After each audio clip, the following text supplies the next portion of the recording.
Alexander the Great was only 32 when he died. But how is he so great if he only died at 32?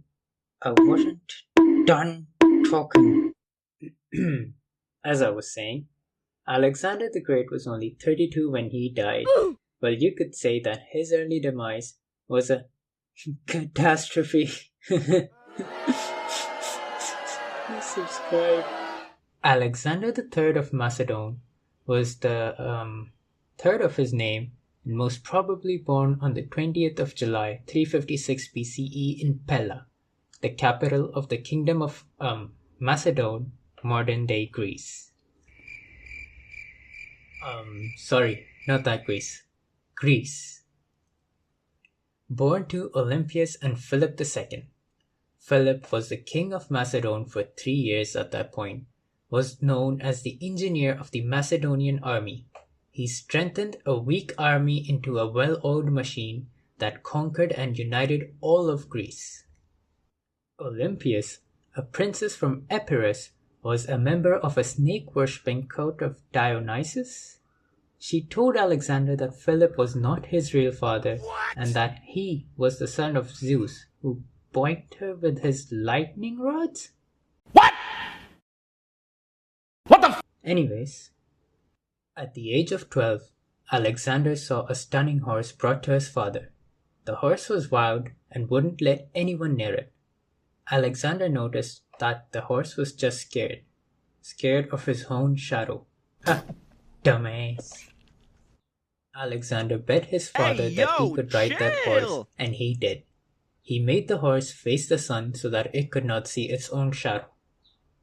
His father Philip was proud. He cried and said to Alexander, "My boy, you must find a kingdom big enough for your ambitions.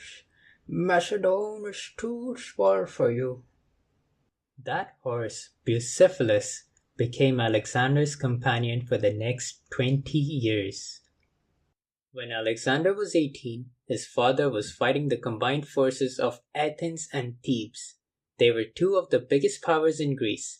He put Alexander in charge of the companion cavalry, which were the elite heavy hitters. While the main armies were locked in a stalemate, Alexander spotted a tiny gap in the enemy line. He led a high-speed cavalry charge right through the secret band of Thebes. That's what she said! An elite unit that had never been defeated. This led to the victory of Macedon, cementing them as the rulers of Greece. When Alexander was 20, his father was assassinated during the celebration of the wedding of his daughter. It was one of his own bodyguards named Pausanias who just ran up and poked him with a pointy thing. Pausanias tried to then flee but tripped on a vine and was unalived at the spot. Now in the old times, being the oldest son of the king didn't automatically mean that you are next in line. So Alexander, alongside his mother, executed all his rivals, and this included his cousins and even a half-brother. He also went to the Macedonian army to make his case for king, and since he had already led them into battle before, he had earned the respect of these soldiers who immediately swore their loyalty to him. As soon as the Greek states like Thebes and Athens heard of the death of Philip, they thought it was the perfect time to defeat the young new king. Alexander knew of this, and so he marched his army down south so fast that the Greeks were caught off guard. And when the city of Thebes refused to surrender, Alexander leveled the entire city, sparing only the house of a poet named Pindar. In his very short but impressive rule, Alexander had never lost a battle. Some of his biggest accomplishments were sieging an island that thought itself to be impenetrable. He did so by building a massive half-a-mile-long land bridge to march his siege to their walls. When he entered Egypt to conquer it, he was welcomed as he had freed the Egyptians from the Persian rule and was made a pharaoh. He also founded Alexandria, which became the world's greatest center of knowledge and library for centuries.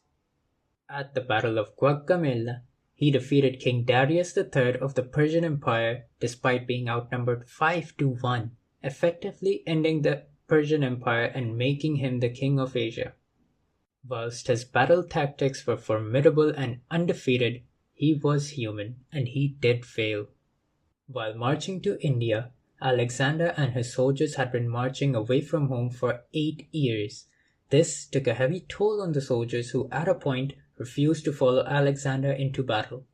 After careful deliberation, Alexander decided to return with his soldiers. He also forced 10,000 of his soldiers to marry Persian women. The soldiers hated it, feeling like their culture was being erased, causing a rift between him and his loyal troops. After 12 years of his rule, Alexander the Great mysteriously passed away at the young age of 32, just a month shy of his 33rd birthday. He was young and had no plans of succession.